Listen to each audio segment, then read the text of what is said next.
Mark chapter 1, verse 2 is pretty straightforward in terms of Greek, but the really interesting discussion is why he says this citation is from Isaiah, when in fact it's from Malachi, Exodus, and Isaiah. And then connected to that is the whole text critical question of how in the Textus Receptus do we get to saying in the prophets and not Isaiah specifically. Kathos kegroptai ento Isaiah to prophete idu apostello ton angelanmu prasopusu has kataskiwase tain hadansu. Just as it has been written, right? Perfect passive of grapho. So it's either it has been written or it stands written versus it is written in the Isaiah. Now, what's unusual is that you have an article inside a prepositional phrase, but the emphasis is certainly on the fact that it's the Isaiah that Mark is talking about, the prophet. So you could say in the prophet Isaiah or in Isaiah the prophet, behold, I send, or I am sending, my messenger. Remember, angelos can be messenger or a specific type of messenger, namely an angel, but my messenger before your face. So this is going to be John the Baptist going before Jesus. And then the relative clause, who will prepare, right? There's your future. Who will prepare your way? Now, one of the things that's really interesting in this passage is the reference to Isaiah, because guess what? While the next verse, verse 3, is from Isaiah 40, verse 3, this first part, or verse 2, is actually primarily drawn from Malachi 3:1, possible references also to Exodus 23:20. So what's going on? Well, this is a great example of how biblical New Testament writers were comfortable taking prophecies from different locations and seeing that they go together, maybe not historically, but there's something else that's tying them all together. And certainly that's the case here.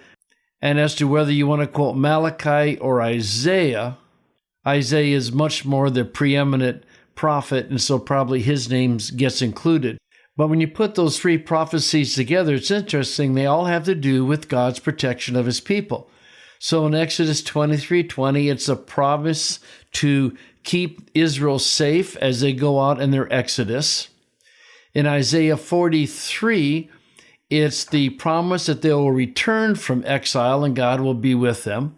And then in Malachi 3:1, it's the prophecy of the coming of John the Baptist and the preparation for the final exodus, as it were, and God's provision for them. So all three of these have to do with God's provision relative to exodus and exile, and Mark puts them together into a singular prophecy because they are joined together theologically.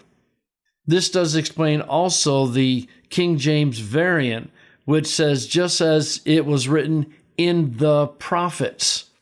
The textual evidence for Isaiah being listed specifically and not the prophets in general is much stronger. There's no question in terms of the text and external criticism that Mark wrote Isaiah.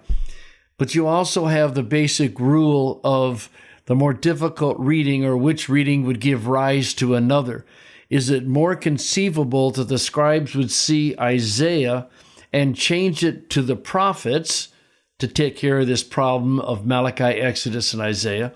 Or is it more likely that Mark would have written the prophets and a scribe changed it to Isaiah and introduced this problem? Well, of course, it's much more likely that Isaiah was original and a later scribe wanted to deal with the problem and so changed it to the prophets. In terms of phrasing, this is the first example of poetry that we've looked at. And so you most likely are going to just want to stick it into its different stanzas. Going to have to make it a little smaller so that you can get everything on the page. But most likely what you just do is you have the introductory statement and then indent the first line of poetry and indent the second line of poetry.